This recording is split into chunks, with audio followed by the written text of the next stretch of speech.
Hey, bienvenue sur Chris Catch Power, votre podcast sur le marketing, le business et le ministère. Maintenant, place au show.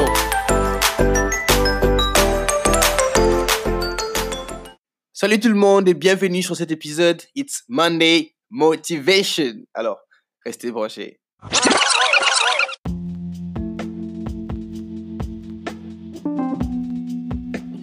Alors aujourd'hui, je vais vous parler de certaines choses qui m'ont tiqué. Il est 9h59, c'est un lundi. Alors, j'étais en train de réfléchir sur certaines choses, sur comment est-ce que j'ai pu commencer ces podcasts, pourquoi est-ce que je l'ai fait. Et pour ceux qui le savent déjà, j'ai donné plus de pensées au business et pourquoi est-ce que cela est arrivé. Et comment cela est arrivé. Je me rappelle, en 2013, en 2014, je pense pour être exact, j'étais en train de penser à quoi faire avec les études. J'avais un penchant sur l'ingénierie, je voulais faire l'aviation à l'époque. J'étais tellement passionné des avions, j'aimais trop les avions. Et il y a mon pote Kradimba là, qui voulait aussi faire l'aviation. Et à deux, nous étions en train de réfléchir dans cette direction. On voulait tous faire l'aviation, on voulait tous... il voulait être pilote, moi je voulais être ingénieur et tout ça.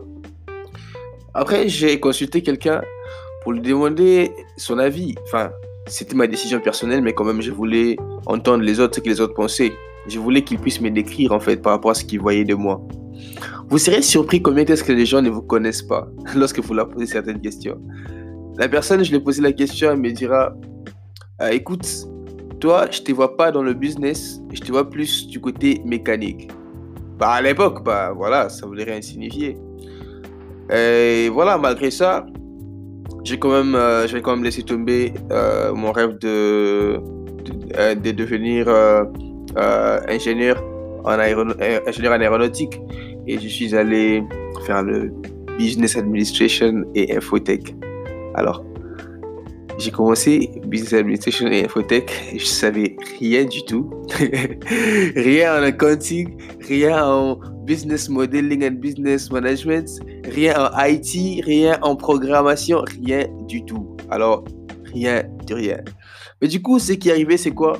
Plus j'y demeurais, plus j'arrivais à découvrir certaines choses que je pouvais accomplir. Par exemple, je me retrouvais en train de faire des analyses, des affaires que je ne savais même pas comment, par où commencer. C'est juste que je me donnais à certaines choses, par exemple, l'observation de certains business, voir comment est-ce qu'ils évoluent et essayer de faire le copier-coller de ce qu'ils font. Parce que je vais vous dire un truc dans la vie, travailler sagement, c'est aussi voir ce qui fonctionne chez les autres et copier tout en mettant ton étiquette, ton identité dans ce que tu copies et reproduire cela. Parce que tu n'as pas le temps de recréer la roue. Il y a eu quelqu'un pour créer la roue, mais toi, tu n'as pas le temps de recréer la roue. Les temps que tu recrées la roue qui existe déjà, c'est les temps que tu peux investir dans autre chose. Ouais, de quoi je veux dire. Alors, j'ai commencé et les débuts, ça n'a pas été facile. Je me suis emporté dans plusieurs opportunités comme tout jeune. Il y avait ça à gauche, il y avait ça à droite, il y avait ça à faire, il y avait ça à faire. C'était un esprit qui s'épanouissait et toute opportunité semblait bon. Aussi longtemps qu'on me parlait de l'argent, on me parlait de l'argent rapide, ma tête était genre pouf, comme si on m'a tiré une balle. Ok, c'est de l'argent facile, alors on le fait. C'est de l'argent facile, alors on le fait. Ne sachant pas que l'argent facile, en fait, c'est une illusion, sachant déjà que l'argent, c'est une théorie. Et que nous devons plutôt travailler pour la satisfaction et non pour l'argent, pour être exact. Parce que à quoi sert bon d'avoir tout l'argent du monde lorsque tu ne peux pas en gaspiller pour satisfaire ton âme. Voilà. Et aujourd'hui, je suis là. Je me retrouve dans une position où, à mon très jeune âge, capable de réaliser certaines choses. Certains diront que non, voilà, tu as réalisé, tu as fait certaines réalisations en retard et tout. Moi, je ne vois pas ça comme ça. Pour moi, je vois que je suis arrivé à faire quelque chose que les autres n'ont pas fait. J'ai grandi dans un milieu où tout le monde autour de moi était en train d'échouer constamment. Comme je dis constamment. Des gens qui finissent les études en 2006 jusqu'à aujourd'hui n'ont pas de travail, par exemple. Des gens qui n'arrivent à rien faire. Des gens qui se réveillent le matin pour se laver à 17h et s'habiller à 18h et se tenir au coin des avenues à 20h jusqu'à minuit. C'est genre des personnes, en fait. Ouais, il y a certaines personnes qui choisissent ces modes de vie. Mais lorsque tu veux faire de l'impact dans cette vie, aller dans cette direction-là, c'est un gaspillage de temps et des ressources. Parce que le temps n'est jamais à nos côtés. Le temps ne bouge pas. Le temps, il reste 24 heures constant à sa manière. Mais nous pouvons être versatiles sur le temps par rapport à nos activités, par rapport à ce que nous devons faire, par rapport à ce que nous pouvons produire. Et lorsqu'on se met dans les milieux de l'improductivité, c'est là que nous tombons à côté de ce que nous devons donner au monde. Le monde nous attend, le monde attend notre expression. Raison même pour laquelle j'ai appelé ce podcast le tour du monde. Pourquoi?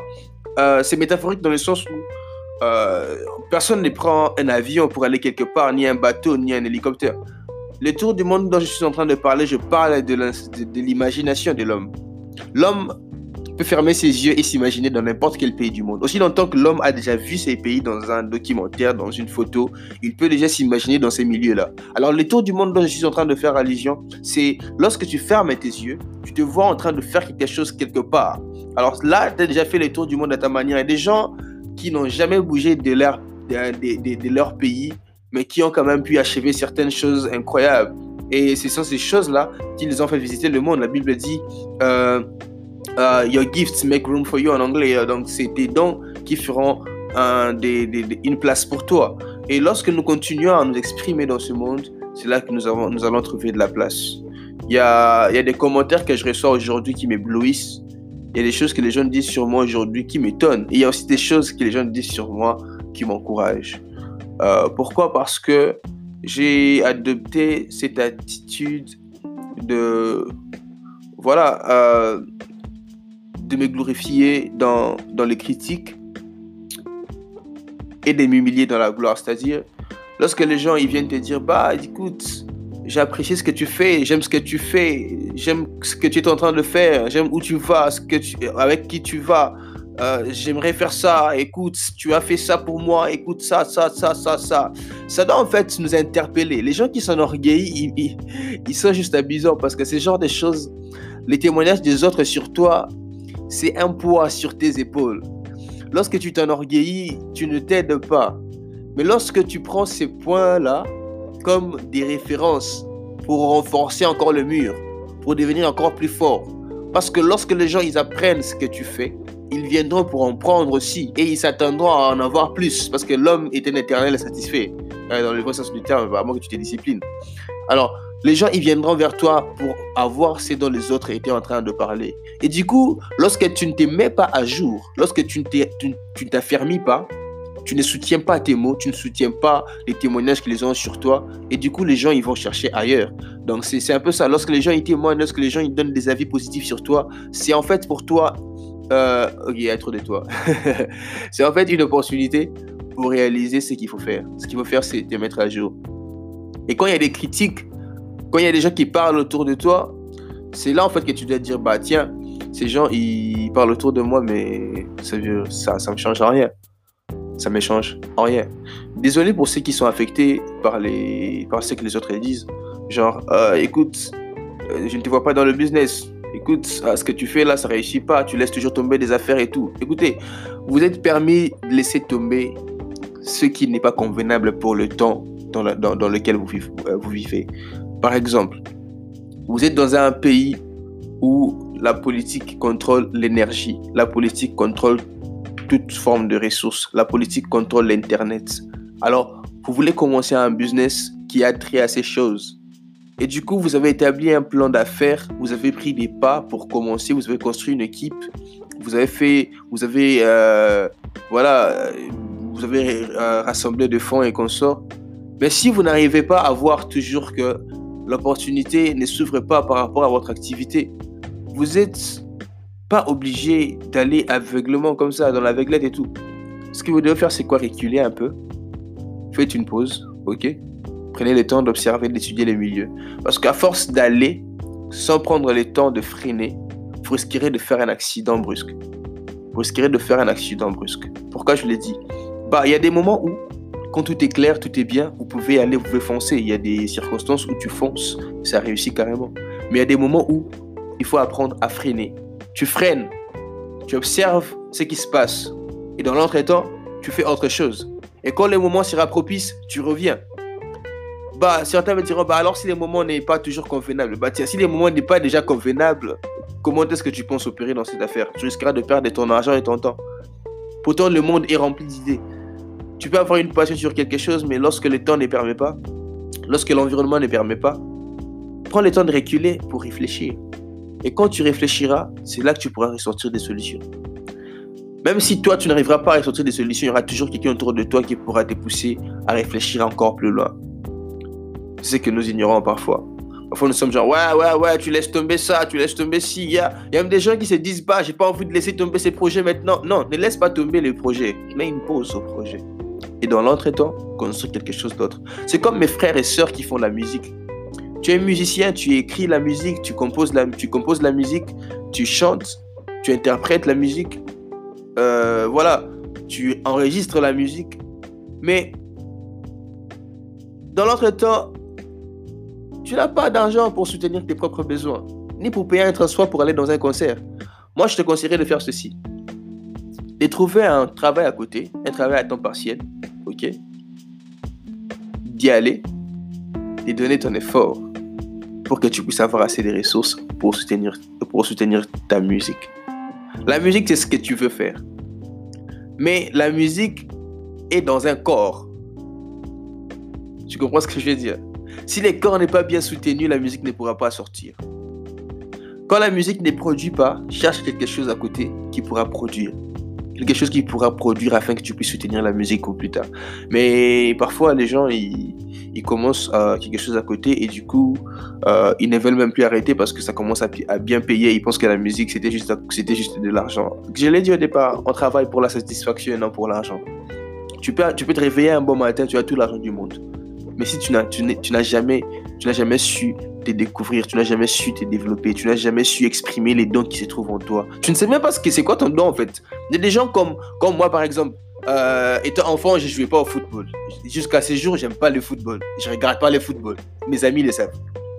Le basketball, j'essaie un tout petit peu. La boxe, je kiffe. Vous voyez, il y a des choses, mais la boxe, je ne pratique pas maintenant. Bien sûr, étant enfant, on a essayé de certaines choses, mais maintenant, là, je ne pratique pas. Je ne suis pas boxeur professionnel et je ne gagne pas ma vie de la boxe, ni de ces choses. Voilà. Mais il y a de ces personnes qui chantent merveilleusement, qui sont bons en football, bons en sport, bons en ci, bons en ceci, bons en cela. Et du coup, ils peuvent déjà gagner de l'argent facilement avec ces choses. Mais, genre, quand par exemple, voilà, tout ce que tu sais faire, c'est aller à l'école. Et imagine qu'un jour, on enlève l'école de la vie. Qu'est-ce que tu fais? Qu'est-ce que tu fais? Où est-ce que tu te retrouves? Donc voilà, c'est ça. Aujourd'hui, c'est lundi. Alors, dans le cadre de Monday Motivation, je vous balance cette podcast. Écoutez la podcast. Partagez la podcast. Invitez les gens à venir suivre la podcast. Et n'oubliez pas, surtout, de me suivre sur LinkedIn, Instagram, Twitter et Facebook. @Chris4Fourier. Et n'oubliez pas aussi de consulter l'Iroyen Digital, qui est une compagnie de digital marketing et conception website. Si vous avez besoin de site internet, vous avez besoin de services marketing, n'oubliez pas de consulter l'Iroyen Digital. So, thank you so much, guys. See you next time. Et cette semaine, nous aurons une invitée tellement spéciale, tellement précieuse, dont je vous confirmerai le nom dans les jours à venir. Big up.